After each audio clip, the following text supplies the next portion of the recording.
welcome if you're new here. Welcome back if you're a current subscriber, see my videos before. My name's Adriana, I'm a certified personal trainer, and here on my YouTube I show you some of my favorite recipes. I do at-home / gym workouts, and like we're doing today, I'm going to talk about PCOS. Now, my previous video in a series of talking PCOS did mention we're going to start going into how exercise affects PCOS and how I'm excited for the series and the following videos. So today we're going to be covering strength training, and interchangeably I'll be using the words weightlifting and resistance training and how it affects PCOS. So we're going to go ahead and get into that. So some of the things we're going to talk about is what is weightlifting, the studies on strength training / resistance training on PCOS, the benefits, and how does building muscle help as well. So let's go ahead and get started. Decided I'll be standing today because I feel like I just slouch a lot when I'm sitting, and then this is not a desk, it's my kitchen island, so I have nowhere for my feet to go, so I'm weirdly contorted. So we're gonna see how this video goes. Wow, my voice is getting dry. How this video goes with me standing, but let's go ahead and get into it. What is weightlifting? Weightlifting is a type of strength training that uses free weights or you use weighted machines for resistance. It's a type of exercise that builds strength and muscle through tension. There are multiple ways to strength train. So here's some of the following ones. It's going to be hypertrophy, which is a muscle building type of strength training. It also is the one that most people go for aesthetic reasons. There's circuit training. There's muscular strength. So this is building muscle while also building the strength. And then there is power. Power also builds muscle, but power is usually where you start seeing people use it towards power lifting. So it's moving the most amount of weight they can in a short period of time. So kind of think of 1 rep maxes, but I'll go into this in detail in a future video. This is just an overview of the different types of strength levels there are. But lifting weights is more than just gaining the muscle and for your body composition means aesthetic looks. So body fat percentage versus lean muscle mass, skeletal muscle. But lifting has many benefits. You will get stronger, boost your metabolism by building muscle. Your body does burn more calories efficiently. It decreases your abdominal fat and your total body fat percentage. It lowers inflammation, and it also lowers your risk for chronic diseases. So how does weightlifting and building muscle help with PCOS?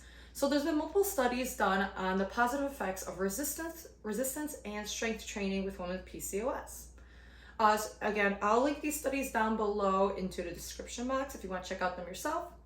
But strength training has been demonstrated to improve body composition, cardiometabolic profile, the reduction of androgen levels, and testosterone, your male androgen levels, a decline in insulin resistance, and better ovulation / menstrual cycles.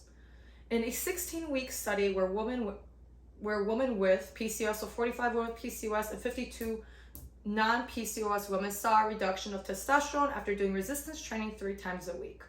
There was also an increase in lean body mass in both groups. So lean body mass means that you have more lean mass and less body fat percentage. So lean mass would be skeletal muscle along with muscle.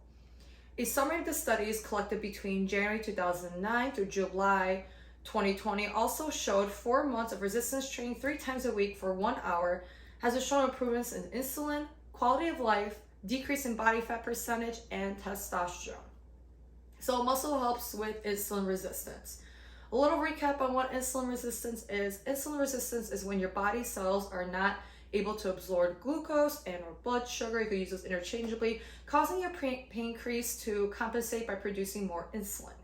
This can lead to diabetes. Too high insulin levels can cause you to produce more androgens, aka your male testosterone, male hormones like testosterone. Insulin resistance can also be linked to having higher BMI and making it difficult to lose or manage weight. So insulin resistance is associated with high levels of stored lipids in the skeletal muscle cells. Exercise decreases the amount of lipids and increases the lipid oxidation capacity of muscle cells. In short, muscle has a higher capacity to store blood glucose in the form of glycogen aiding in lowering blood sugar levels and managing blood sugar levels and utilizing insulin.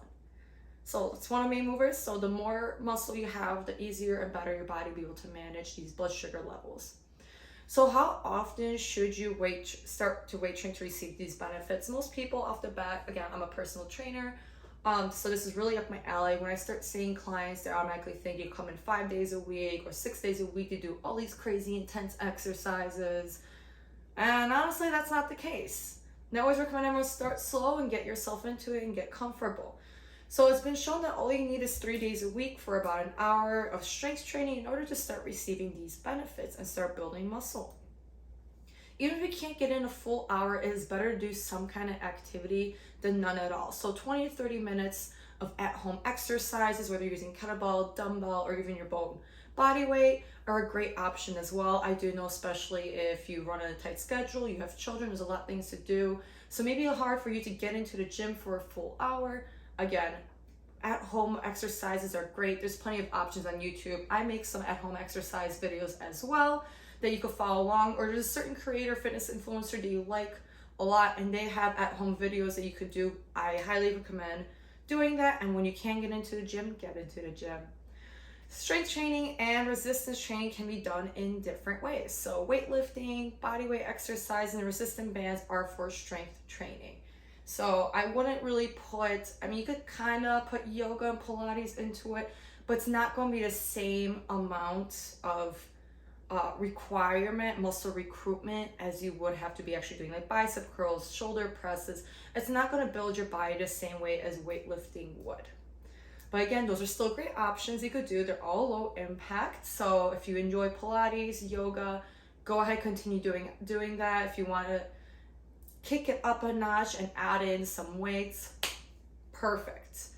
So with that being said, this is pretty much the gist of this video. So again, the more muscle you have, the better it is for managing your blood sugar levels. It helps with the insulin, and in hindsight, it does help with your androgen levels, ovulation, and all other PCOS symptoms. There should be more studies done upon it, but of course we know we have to wait for further research. There's only been a few studies done, and now we'll be linking those down below. But if you've enjoyed this video or have any other questions, or you want me to do further research on certain exercises you may be enjoying, go ahead and drop a comment below. If you like weightlifting, let me know how many days a week you go into the gym down below, or if you're just new and you want to know how to start it, I love to answer those questions. And again, I thank you for watching this video. If you haven't already, go ahead, hit that like and subscribe button. That way you could keep up with future videos that will be coming out. One of the next ones I should be coming out with is the 4 different phases of the menstrual cycle and how it affects weight training. So I'm really excited because a lot of women don't know about this. And actually a lot of male trainers also don't know about this for their female clients, on how they need to start changing up their training according to their female clients' menstrual cycle.